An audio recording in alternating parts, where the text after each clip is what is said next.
Il est évident que tous les projets dont on a parlé précédemment vont sans doute entraîner des dépenses. Alors, les finances de la ville sont un élément extrêmement important.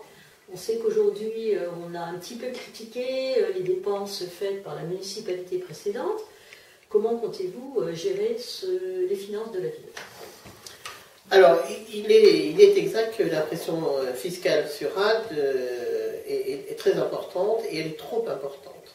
Donc, je ferai en sorte, en tout cas je ne l'augmenterai pas, mais je ferai en sorte de la baisser. Je ne veux pas trop m'engager maintenant parce que c'est toujours pareil, il faut voir ce que l'on va trouver.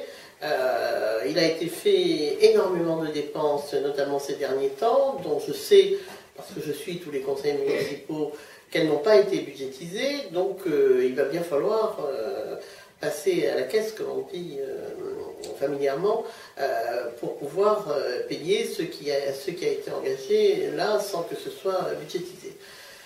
Par contre, je pense quand même que quoi qu'on en dise, en mettant fin à tous ces grands projets pharaoniques qui n'ont aucun intérêt pour la ville, comme par exemple, maintenant ça s'appelle plus la piscine, ça s'appelle plus le centre aquatique, maintenant ça s'appelle l'archipel de l'eau.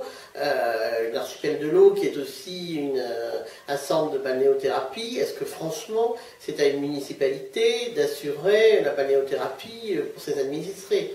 Moi je recentrerai les activités et les finances de la ville sur les besoins et les activités qui sont du domaine public. Alors, avoir des esthéticiennes rémunérées par la ville, je ne pense pas que ce soit une activité qui nécessite l'intervention des finances de la municipalité.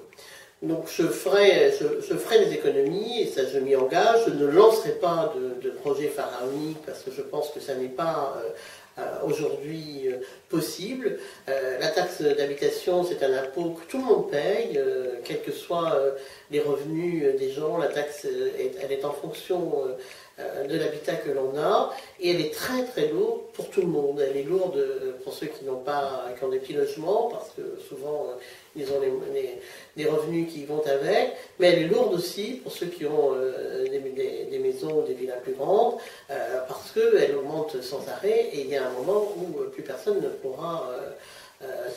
pourra payer ou pourra conserver un bien, soit à la retraite, soit ailleurs, parce que les impôts seront trop élevés.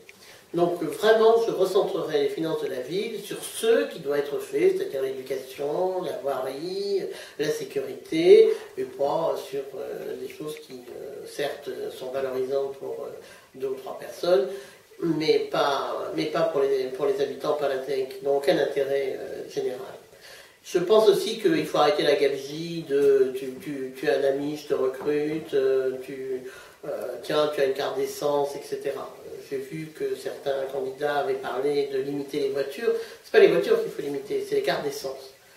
Nous avons, ça je le sais parce que je le vois, on a avec le cactus agatoire souvent eu des échos et des preuves de ces dépenses inconsidérées. Il y a des cartes d'essence qui circulent dans la ville auprès des élus, y compris de certains employés municipaux, qui sont des dépenses, ou des téléphones, qui sont des dépenses qui sont inacceptables, qui sont des dépenses personnelles et qui sont prises en charge aujourd'hui par la ville. Je mettrai fin à cette gabegie.